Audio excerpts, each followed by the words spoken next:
इस चीज को निकाल दीजिए कि आपका जन्म एक पिछड़े वर्ग में हुआ है, एक दलित वर्ग में हुआ है, एक दबे कुचले में हुआ है। वास्तव में आपने जिस कुल में जन्म लिया है वो भारत का ही नहीं, पूरी दुनिया का लगभग 196 देशों का सबसे बड़ा कुल है, क्योंकि 196 देशों में जो सबसे बड़ा विद्वान था वो बाबा साहब भीमराव अंबेडकर थे और आप उनके वंशज हो। साथियों, आप सभी से ये निवेदन करेंगे कि आने वाले समय में बाबा साहब के जो सिद्धांत है, केवल जयंती मनाना बाबा साहब का उद्देश्य नहीं होना चाहिए। उद्देश्य ये होना चाहिए कि बाबा साहब के द्वारा बताई गई नीतियां, बाबा साहब के द्वारा बताए गए सिद्धांत, बाबा साहब के द्वारा किए गए कार्य को हम अग्रसर करें, उसको आगे बढ़ाएं। ये हमारे जीवन का पहला उद्देश्य होना चाहिए। और अपने बच्चों को शिक्षा जरूर दीजिए। पूरा संघर्ष आप शिक्षा देने में अपने बच्चे को कीजिए। एक बात और आपसे कहेंगे कि बुढ़ापा क्या खरीदा है। एक बूढ़े व्यक्ति को आप देखते हैं, वो आपके राशन के बोरे पर छप करके आता है, तो मेरा जो शायर है वो जाग उठता है। वो कहता है कि बुढ़ापा क्या खरीदा है, जवां मर्दी खरीदो तुम, वतन पर मरने वाले शख्स की वर्दी खरीदो तुम। आप राशन फ्री में मत लीजिए।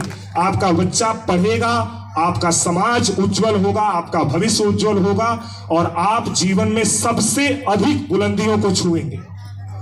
तो बाबा साहब वही व्यक्ति थे जिन्होंने इस समाज को, इस दबे कुचले पिछड़े वर्ग को सबसे आगे लाने का काम किया।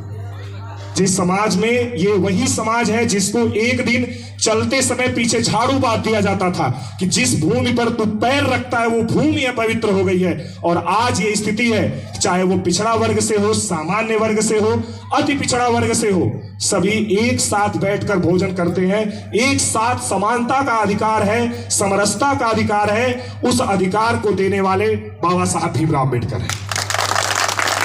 आप इसी समाज में हैं। ये समाज आपको बहुत कुछ सिखाता है, लेकिन एक चीज आपको सीखना है, वो है भाईचारा और आत्मीयता। आपके अंदर आत्मीयता होनी चाहिए, आपके अंदर भाईचारा होना चाहिए और आप अपने जीवन में शिक्षित होइए। भैया जी ने बताया कि शिक्षा वह शेरनी का दूध होता है जो जितना पिएगा वो उतना दहाड़ेगा। 34 डिग्रियों के जानकार, 34 डिग्रियों के धारक थे बाबा साहब और दुनिया भर की भाषाएं इनको आती थी। आपको बताया गया कि कानून मंत्रालय में इनका स्थान नहीं था, पहले इनको कोई मंत्रालय नहीं दिया गया। और कानून मंत्री, जब संविधान सभा की बैठक चल रही थी तो कोई व्यक्ति संविधान लिखने को तैयार नहीं था। उस समय बाबा साहब आगे आए और आगे आकर के उन्होंने 2 वर्ष 11 माह 18 दिन में इस अखंड भारत का, जो पूरी दुनिया का 210 देशों में पूरी दुनिया का सबसे बड़ा संविधान लिखित रूप से अगर किसी देश का है तो वो भारत का है और उसको लिखा बाबा साहब भीमराव अम्बेडकर ने। तो उस संविधान का आप सभी से मैं निवेदन करूंगा, आप कपोल कल्पित कल्पनाओं को, गीता को, भगवत गीता जिसको कहते हैं आप, श्रीमद् भगवत गीता, रामायण, महाकाव्य जो है, ये सिर्फ कपोल कल्पित कल्पनाएं हैं।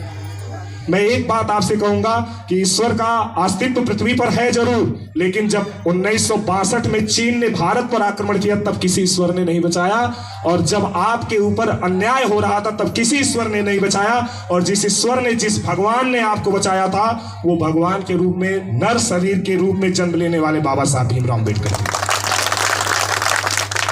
तो अम्बेडकर जी के जयंती पर हम पुनः एक बार माँ कष्टहरणी नदी के तट पर स्थित जो ग्राम है चमरसन के लोगों को और यहाँ पर मंच पर उपस्थित हुए बड़े भाई, बंधु बांधवों और नौजवान साथियों को, माताओं बहनों को, बुजुर्गों को, बच्चों को सभी के चरणों में अपने प्रणाम निवेदित करते हैं। और आप सभी को बहुत बहुत धन्यवाद, बहुत बहुत बधाई।